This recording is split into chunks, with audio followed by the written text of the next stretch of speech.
Hey, how's it going everyone? This is Joshua Loves Watches. Thank you for watching this video. And in this video, we are going to build my next dream watch, the Tissot PRX, using Namoki Mods. And if you're wondering how many dream watches do I have? Actually, I have a lot. I was actually saving up for the Tissot PRX. However, I feel that there are other watches which I wanted more than the Tissot PRX. I would like to say a huge shout out to Namoki Kit for sending me a kit and also the watchmaking tools for me to make this happen.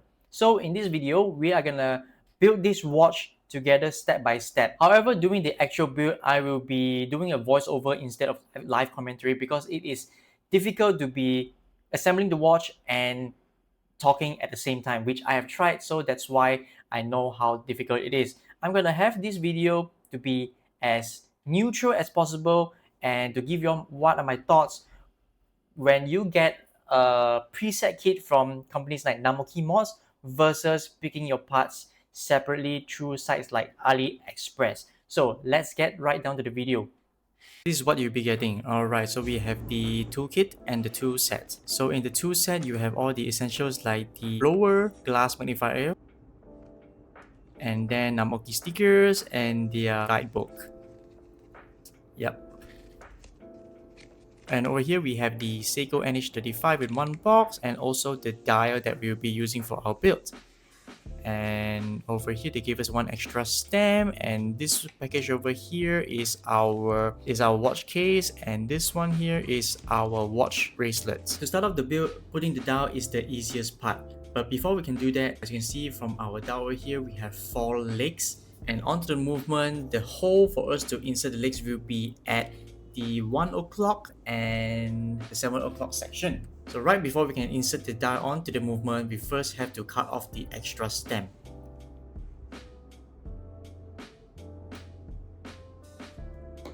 So before we can put the movement onto the dial, we first need to sand off the extra bits of the leg just so that we don't have any excess legs sticking out that might potentially damage the movement. And once that's done, place the dial onto the movement, press on it to secure it.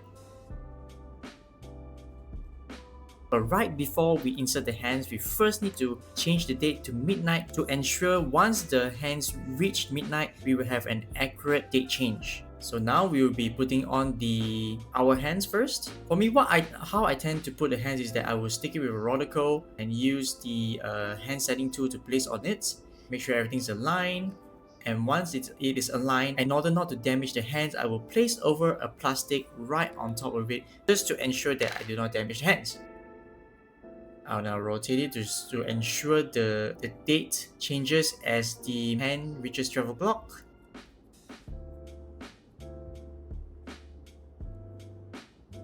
So far so good.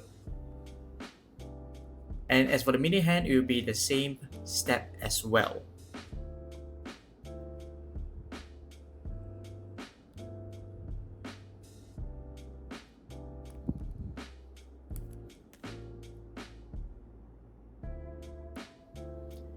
Now, the most tedious part will be setting this second hand because the hole itself to place onto the watch winding mechanism is very small. So what I tend to do to make my life easier is that I will be using a stem holder, place a lot of rodicle on it, and then I'll stick to the second hand onto the rodicle and place it gently.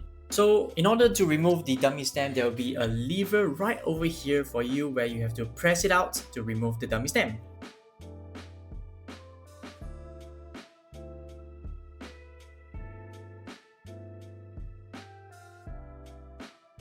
Okay, let's remove the case back. Use the blower to blow off all of the dust that might be in the case.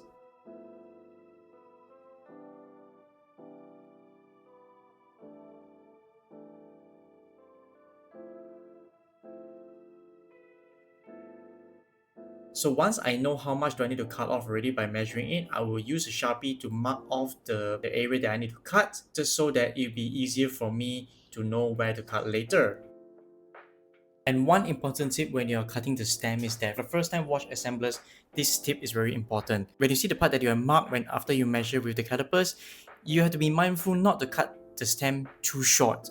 it is better to leave some gap just so that you can cut it off precisely after that. Why? Because if you cut it too short, it will ruin your whole watch build already, because when the stem is too short, it can prevent the crown from properly engaging with movement, meaning that you will not be able to set the time, wind the watch, and change the date. So be sure not to cut too short and to cut at least at the correct length so that the crown can function correctly and remain flush with the case.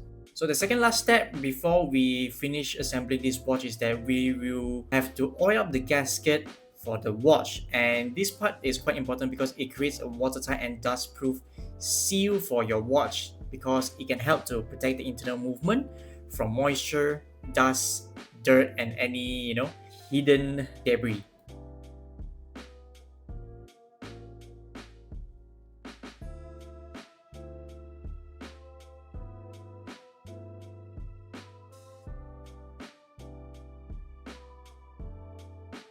So once that's done, let me wipe off any potential dust or fingerprint from the case back, and now it is time to cover up the case back.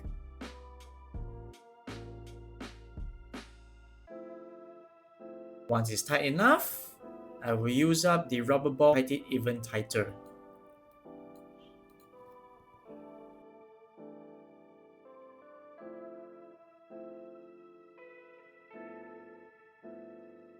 And we have come to the least tedious part of the watch assembling build, which is to put on the strap.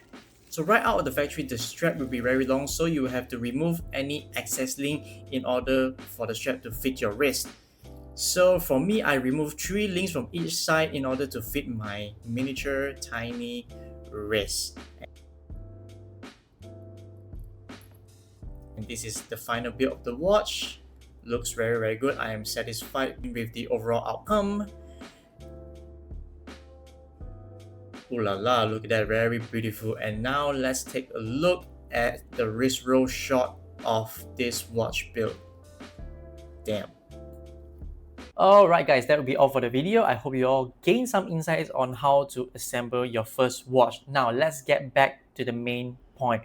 What is the difference between buying a full set kit plus the watchmaking tools from Namoki Mods versus buying it yourself separately through sites like AliExpress? I personally feel that if you were to buy the watch kit and the watchmaking tools from Namoki Mods, it would definitely make your watch assembling journey easier, as they have provided all the necessary tools that you need to have to ensure a smooth watch assembling journey.